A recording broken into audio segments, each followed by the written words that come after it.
Кинотеката на Македонија го одбележа својот јубилеј 40 години постоење со свечена академија и доделување на благодарници на заслужни филмски работници, а во фоајето беше организирана пригодна изложба. Своето 40 годишно постоење, Кинотеката на Македонија во своите депоа успеала да прибере и сочува преку 15.000 филмски копии од домашни и странски продукции, повеќе од 75.000 парчиња, пропаганден материјал, фотографии и плакати, повеќе од 100.000 пишани документи, книги на снимања, сценарија, сториборд.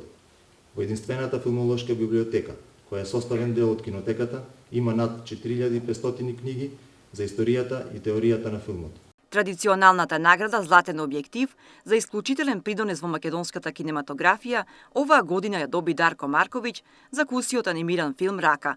Во негово име наградата ја прими неговиот син Филип Марковиќ. Тоа ве уверувам дека навистина ја цени и е радосен поради укажаната чест со ова големо признание и потврдата на неговата долгогодишна успешна работа во филмската сфера. Во киносалата јубилејот се одбележа и со филмска проекција на наградениот филм Рака.